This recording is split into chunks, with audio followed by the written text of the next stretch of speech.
आज हम बात करेंगे जी आपके पास इस तरह के तीन फंक्शन के ऊपर एक्सपोनेंशियल फंक्शन आपके पास है जी। ठीक है, ये देखो आपके पास ये भी एक्सपोनेंशियल फंक्शन है, ये भी आपके पास एक्सपोनेंशियल फंक्शन है, लेकिन आपके पास अगर आपके पास फंक्शन इन दोनों से डिफरेंट इस फॉर्म में आ जाता है कि आपके पास वेरिएबल की पावर में वेरिएबल आ जाता है, तो देन हम उस फंक्शन का डेरिवेटिव कैसे लेंगे।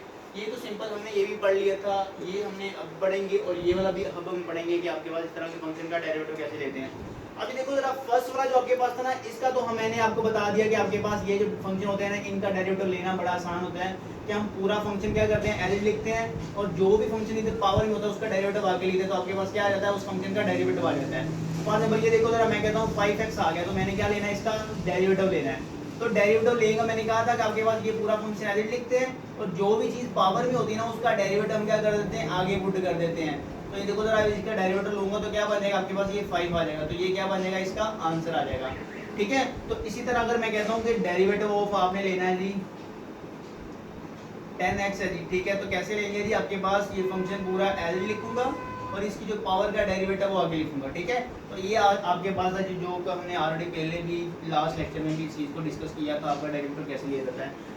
अब उसके बाद अगली वाली चीज आपके पास है जी, आपके पास इस तरह के फंक्शन का डेरिवेटिव कैसे लेंगे, यानी डेरिवेटिव ऑफ अगर कांस्टेंट की पावर में वेरिएबल आ जाए तो उसका डेरिवेटिव कैसे लेंगे। ठीक है, इसको भी हम एक्सपोनेंशियल फंक्शन कहते हैं, लेकिन आपके पास डेरिवेटिव इसका इस तरह के नहीं लेना है। ये जो आपके पास जब आपके पास फंक्शन ई की फॉर्म में आ जाता है फंक्शन, देन हम उसका डेरिवेटिव ऐसे लेते हैं। अगर किसी कांस्टेंट की नंबर की फॉर्म में वेरिएबल आ जाए, नंबर की पावर में वेरिएबल आ जाता है, देन हम उसका डेरिवेटिव लेने का तरीका क्या होता है कि हम क्या करते हैं, उस फंक्शन को पूरा एज लिखते हैं,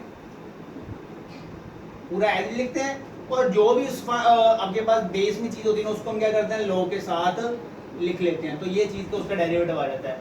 ठीक है, तो इस तरह अगर मैं क्वेश्चन चेंज कर देता हूँ, मैं कहता हूँ आपके पास ये 10 की पावर में आपके पास 10x आ गया है। देखो कांस्टेंट की पावर में वेरिएबल फॉर्म में फंक्शन है ना, तो हम कैसे लेंगे जी इसका डेरिवेटिव, ये पूरा फंक्शन हम क्या करेंगे, एज लिखेंगे, जो भी इसकी बेस में फंक्शन होगा उसको क्या हम लिखेंगे, लॉग के साथ लिख लेंगे। तो इस तरह हम डेरिवेटिव ले लेते हैं किसी भी इस तरह के एक्सपोनेंशियल फंक्शन का। अब ये देखो डेरिवेटिव, एक थर्ड एग्जांपल देखो जरा, इसकी थर्ड एग्जांपल में कहता है 20 की पावर में x आ गया, तो क्या करोगे आप, 20 की पावर x एज लिखोगे, लॉग के साथ इस 20 वाले फंक्शन को लिख लेंगे, तो ये आपके पास इसका डेरिवेटिव आ गया। तो ये था जी आपके पास इस तरह के फंक्शन का डेरिवेटिव लेने का तरीकाकार। तो उसके बाद लास्ट आपके पास क्या है कि अगर हमारे पास किसी वेरिएबल की पावर में वेरिएबल आ जाए, तो देन हम उसका डेरिवेटिव कैसे लेंगे।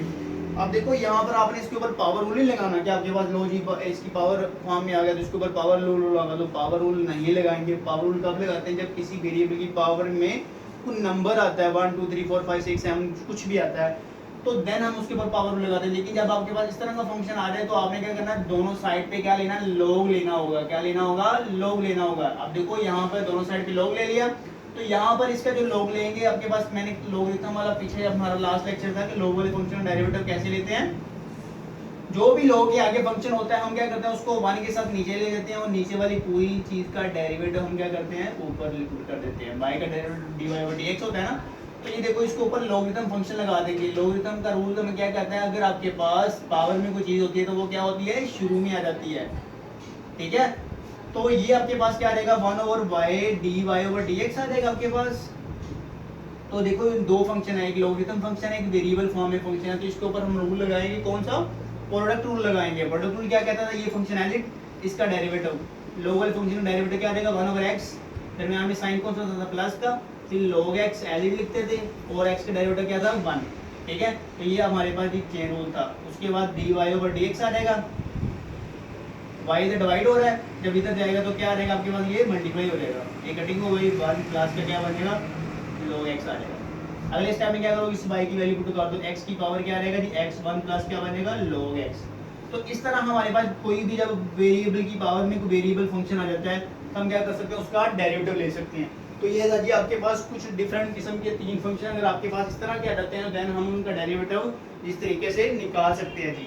ये थी आपका आज का लेक्चर हमारा, जिनके ऊपर हमारे पास ये सिंपल से क्वेश्चन थे जिनको हमने सोल्व किया। इन जनरल एमसीक्यू फॉर्म में ये क्वेश्चन पूछे जा सकते हैं, ये आपके पास शॉर्ट क्वेश्चन की फॉर्म में भी आ जाते हैं एग्जाम में, तो ये उन वाले क्वेश्चन को हम ऐसे सोल्व करते हैं। ओके, अल्लाह हाफिज़।